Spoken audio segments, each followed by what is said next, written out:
twists the throttle and the machine practically leaps out from under you. KTM just dropped the 2025 Duke 390. The ex-showroom price sits exactly at 2.95 lakh rupees. Despite adding a suite of new electronics, they haven't hiked the price a single rupee. You get a new gunmetal gray paint scheme, a full TFT display, and fully adjustable WP Apex suspension.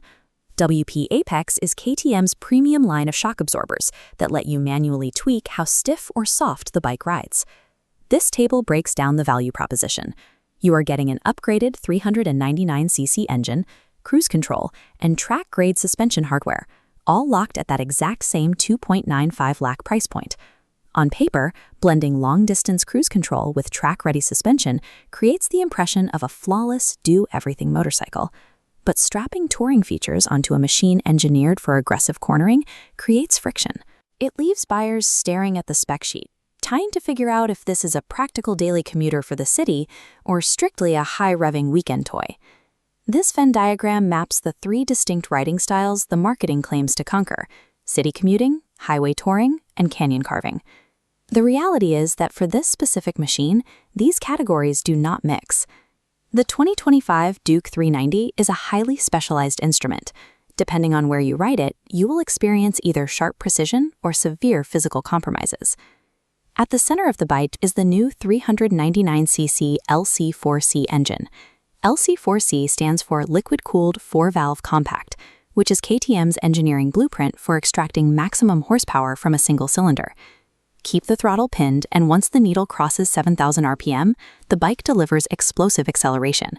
The entire character of the machine snaps into focus. This chart maps out exactly how that power delivery impacts you physically, with engine RPM on the x-axis and rider comfort on the y-axis. As the revs climb past that 7,000 RPM performance threshold, your physical comfort drops fast. The high compression ratio creates intense vibrations shooting directly through the foot pegs and metal fuel tank, especially under heavy acceleration or when engine braking.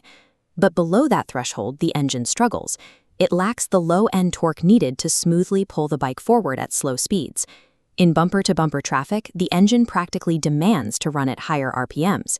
If you drop too low, it jerks and threatens to stall, forcing you to constantly row through the gears. The exact same aggressive tuning that makes the bike thrilling on an empty stretch directly penalizes you the moment you hit a traffic jam. To manage the gears, KTM includes standard Quickshifter Plus and a ride-by-wire throttle. Ride-by-wire replaces the physical throttle cable with an electronic sensor for faster response.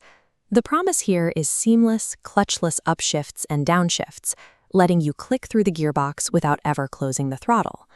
Looking at this matrix of effort versus smoothness, the Quickshifter lands squarely in the high-effort, low-smoothness quadrant. The calibration is rough. Engaging the Quickshifter often results in a jerky, clunky transition between gears. To get a smooth ride, you actually have to abandon the tech and manually pull the slip and desist clutch. The spec sheet is heavily loaded with premium electronics, but the actual mechanical execution lacks the daily refinement required for a smooth commute. Where the bike truly delivers is in its chassis hardware. It features fully adjustable WP Apex suspension and a massive 320mm bi-bray braking system. Bi-bray is Brembo's sub-brand tailored specifically for smaller displacement motorcycles. These components lock the bike to the road. The front end carries a heavier weight bias, which translates to a completely planted feel that refuses to wobble, even under hard acceleration. Point the front wheel into a corner, apply the sharp initial bite of the bi-bray brakes, and trust the bike to hold its line surgically. To give you leverage for that riding, the foot pegs are set aggressively far back. This locks your knees tight into the tank shrouds, but it severely cramps your lower body, causing fatigue over long distances. Meanwhile, that exact same stiff suspension setup that keeps you stable in a corner will violently transfer the impact of every pothole and broken city street directly into your spine. This checklist highlights the reality of the machine. The massive braking power and cornering supremacy directly cannibalize your physical ride comfort. This decision tree filters out the marketing noise and evaluates the bike based purely on how you plan to ride it most. If your primary goal is a daily city commute, the verdict is simple: avoid it. The low-end engine jerking, The constant demand for gear changes, the engine heat, and the punishingly stiff ride make bumper-to-bumper traffic a miserable experience. If you want to use it for highway touring, proceed with caution. The 15-liter metal tank and the new cruise control feature certainly help eat up highway miles, but the aggressive vibrations at high speeds and the cramped leg position will heavily test your physical endurance.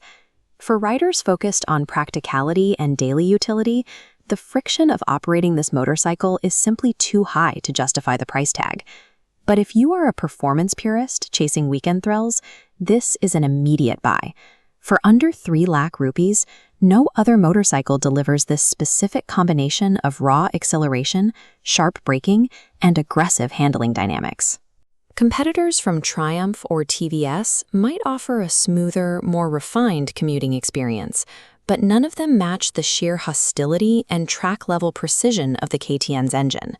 Ultimately, you are paying for a highly tuned machine that rewards you for pushing it to its absolute limits. If you prioritize raw emotional return on investment over a comfortable daily ride, the 2025 Duke 390 remains the undisputed champion of its segment.